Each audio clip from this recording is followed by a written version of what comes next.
Meus queridos e amados irmãos, uma palavra para a nossa meditação está no livro de Mateus, capítulo 5, versículo 14 e 15.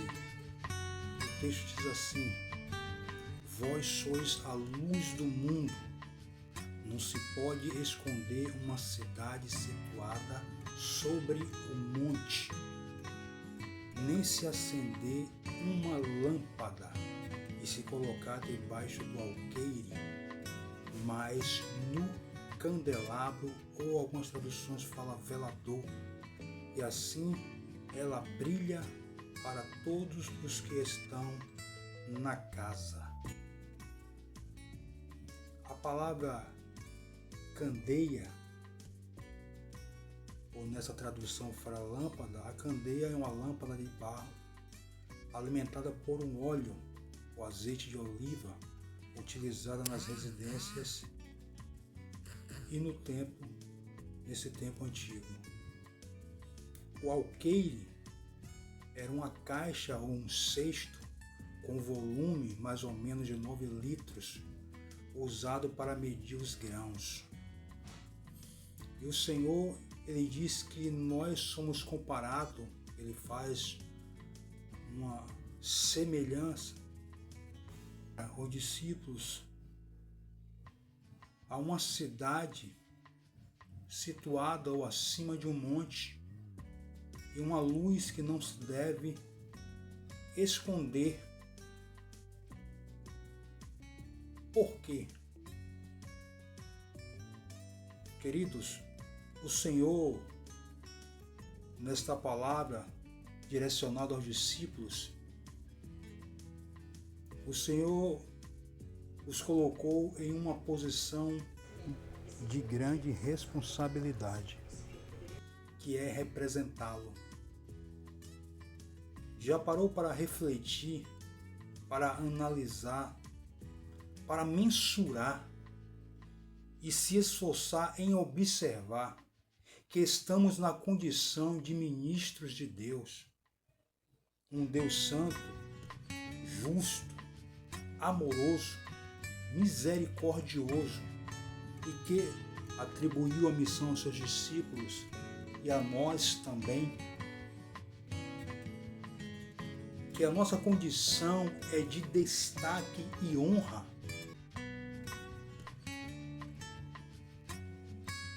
E nos concedeu uma capacidade de influenciar para o bem, contribuir para direcionar a humanidade em um caminho de luz, em um caminho de amor, em um caminho de paz, justiça, contrapondo a escuridão que representa o pecado, a maldade e tudo que seja ruim. Esta é a nossa condição, esta é a nossa posição. Uma cidade sobre o monte, todos podem ver em uma grande distância por conta da posição e localização. Uma luz no velador ou no candelabro é um local de destaque onde pode alumiar, onde pode clarear toda a casa onde as pessoas ali estão, pressupondo evidenciar, realçar, dar ênfase, visibilidade, distinção, proeminência. Não podemos colocar nossa luz abaixo do alqueire, ou seja, escondido, oculto, obscuro. É bem verdade que enfrentamos situações em que parece que a nossa luz está apagando. Muitas vezes somos tentados a pecar contra o Senhor e ficamos desanimados, ficamos numa posição de incapacidade nos colocamos numa situação de que nós não merecemos nada. E a nossa luz começa a ofuscar. Mas esse texto é para você refletir, é para você tomar uma posição hoje de quem você é, onde o Senhor lhe colocou e que você precisa se levantar e fazer, executar, cumprir aquilo que o Senhor tem nos chamado para fazer. Peça perdão ao Senhor neste dia pelas suas falhas, pelas negligências, pelas deficiências. O texto de João, primeira carta a João, capítulo 2, o escritor, ele andou com Jesus, acompanhou Jesus, e ele também falhou. Mas agora ele escreve uma carta, onde ele diz: filhinhos, estas coisas vos escrevo para que não pequeis. A recomendação é que nós não devemos pecar. O pecado é algo acidental em nossa vida, não deve ser contínuo, não deve ser permanente. Mas se acontecer, nós temos um advogado, ele está ao nosso lado, nos representando, intercedendo por nós. É o que o texto diz: filhinhos, estas coisas vos escrevo para que não pequeis, mas se pecar, temos um advogado junto ao Pai, Jesus Cristo justo.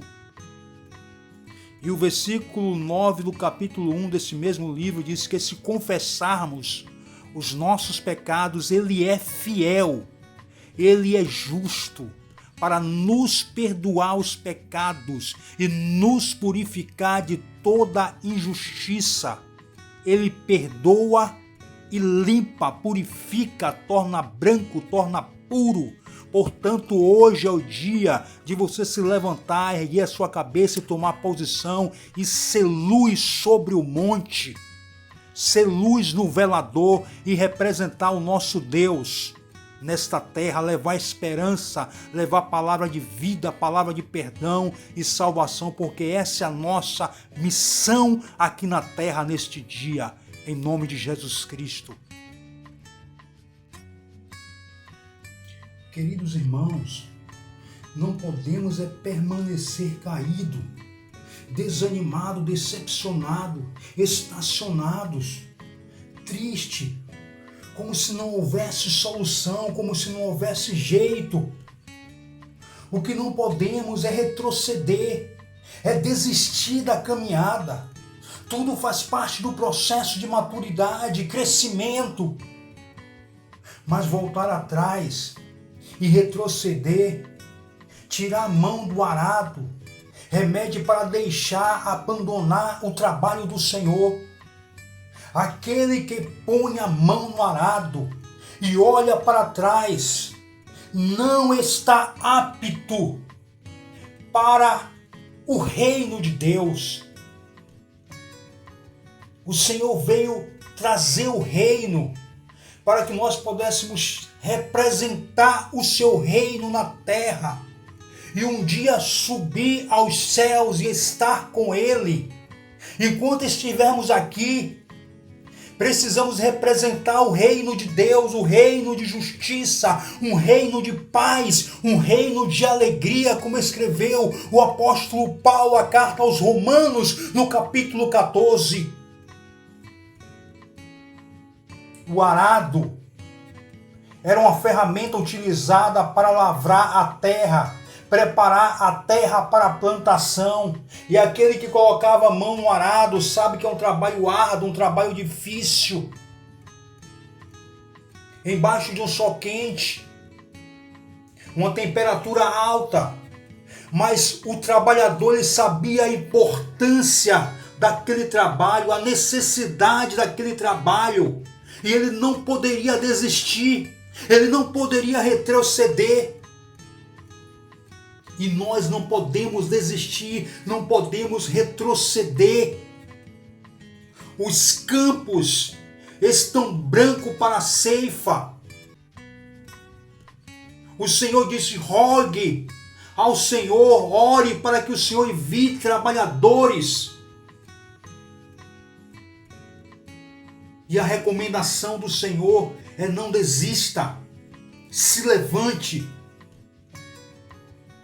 Paulo escreve a carta aos Coríntios, no capítulo, primeira carta aos Coríntios, capítulo 15, versículo 58, ele exorta a igreja após ele trazer uma narrativa maravilhosa acerca da ressurreição, de como o corpo daqueles que ressuscitassem Cristo, como seria o corpo, um corpo incorruptível, um corpo incontaminado, um corpo semelhante ao que Cristo ressuscitou. Ele fala também da vitória do Senhor sobre a morte. Nós também venceremos a morte. E ele exorta a igreja dizendo: portanto, ele conclui dizendo: portanto, meus amados irmãos, segue firmes. Não desista. Não caia para um lado nem para o outro. Seja firme. Constante, continue. Continue e não desista. E sempre abundante, completo, se encha, se enriqueça de dedicação, de empenho à obra do Senhor, sabendo, tendo a consciência de que o nosso trabalho não é vão no Senhor, não é inútil. Se nós não desistirmos, se nós não desanimarmos, se nós não retrocedermos, permaneça.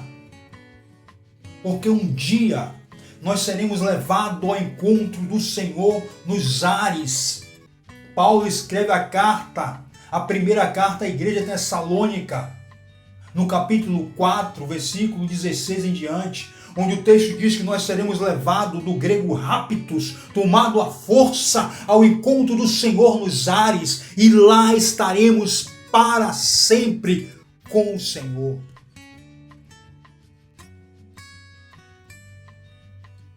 E preste bem atenção o que eu vou lhe dizer agora. Tem pessoas que se levantam para tentar atrapalhar o nosso andamento, atrapalhar o nosso ministério, atrapalhar a obra de Deus em nossas vidas, atrapalhar o trabalho do Senhor, o nosso crescimento. E isso acontece por quê? Isso acontece porque as pessoas têm inveja, têm ciúme, porque as pessoas não entendem que cada um tem um chamado diferenciado, que cada um tem um ministério, que cada um tem um comportamento peculiar. E às vezes a pessoa quer ser igual a você, quer ser igual a nós. Você é uma pessoa carismática, você é uma pessoa amorosa, que ama as pessoas, que se dedica às pessoas, que se dedica à obra de Deus. E por ela não ser assim, por ela não conseguir ser assim, ela quer ofuscar a sua luz. E muitas vezes, por aquilo que você possui, que ela gostaria de ter, mas não conseguiu, não consegue conquistar, e tenta de toda forma atrapalhar a sua caminhada, tirar o seu brilho. Estou trazendo esta mensagem porque o Senhor me traz neste dia, coloca no meu coração as suas palavras. E isso, infelizmente, é uma grande verdade que acontece também em nossos dias, no meio de pessoas cristãs. E eu quero lhe trazer dois fatos bíblicos. Primeiro, de José do Egito, quando José traz as revelações do Senhor aos seus irmãos e aos seus pais. E o que acontece? Os seus irmãos têm inveja e ciúme de José.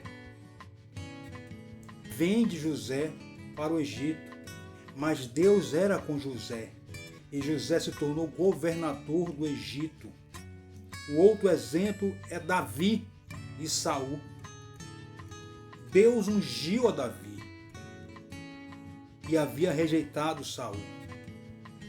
Saul, todavia, perseguiu a Davi a todo tempo para tentar tirar sua vida e ofuscar e apagar o brilho de Davi e fazer com que a obra de Deus através de Davi não se consumasse. Mas Deus era com Davi e Davi assumiu o trono de Israel. E muitas vezes desanimamos, ficamos tristes, decepcionados, mas ainda daqueles que tentam ofuscar a nossa luz, ainda aqueles que tentam prejudicar o andamento da obra do Senhor, usado pelo adversário, muitas vezes sem perceber, mas vamos continuar, vamos prosseguir, porque o Senhor tem algo para realizar através de nossas vidas. O profeta Isaías, no capítulo 41, versículo 11 ao 13, esta mensagem foi para Israel e esta mensagem o Senhor coloca em meu coração hoje para você. Eis que envergonhados e confundidos serão todos os que se irritaram contra ti, tornar-se-ão a nada, e os que contenderam contigo perecerão. Porque eu, o Senhor teu Deus, te tomo, escute, porque eu, o Senhor teu Deus, te tomo pela tua mão direita e te digo, não temas, que eu te ajudo. Não tenha medo, que eu te ajudo.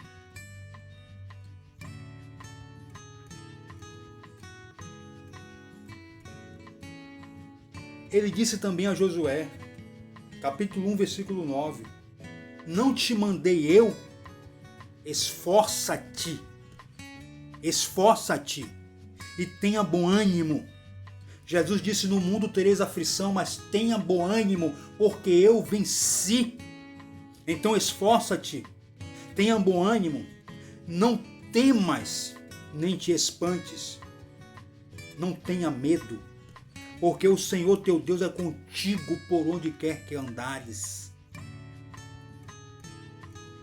Mas você diz, Senhor, me falta palavras, me falta força.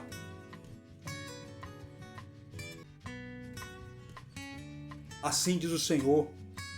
Da mesma forma o Espírito nos ajuda em nossas fraquezas, pois não sabemos como devemos orar, mas o próprio Espírito intercede por nós com gemidos inexprimíveis. O Espírito intercede, ele é o advogado, ele é o ajudador. Ele veio para estar conosco e interceder por nós. E aquele que sonda o nosso coração conhece a mente do Espírito, porque o Espírito intercede pelos santos de acordo com a vontade de Deus. Então, querido, querida, meu amado, minha amada, receba esta mensagem nesta hora e saiba que o Senhor está trabalhando pelas nossas vidas, para que possamos assim cumprir o seu chamado. Nós fomos chamados para brilhar, para representar o nosso Senhor nessa terra, para levar palavra de esperança. Que Deus abençoe a nossa vida, em nome de Jesus Cristo. Deus te abençoe, em nome de Jesus Cristo. Amém. Louvado seja Deus. Senhor Deus e Pai que estás no céu, Todo-Poderoso, Criador dos céus e da terra. Senhor, toma nossas vidas em Tuas mãos, Senhor. Tu sabes que muitas vezes somos falhos e negligentes deficientes, Senhor, mas nesta hora lhe pedimos que nos perdoe, que nos purifique de todo o pecado e nos ajude a representar o Senhor, porque grande é a responsabilidade e missão, ó Deus. Estende as tuas mãos nesta hora, nos dê a graça necessária, a força, o ânimo, para que possamos prosseguir e brilhar neste mundo de trevas, Senhor, em nome de Jesus. Ó Deus, que tudo aquilo que ofusca a nossa luz, que tenta nos parar, que tenta nos fazer retroceder, que seja repreendido agora, no nome do Senhor Jesus. Que a tua graça, que o teu poder seja abundante em nossas vidas, Senhor, em nome de Jesus Cristo. Receba nesta hora o refrigério do Senhor, receba nesta hora a paz e o ânimo para prosseguir em nome de Jesus Cristo. Que Deus nos abençoe. Amém.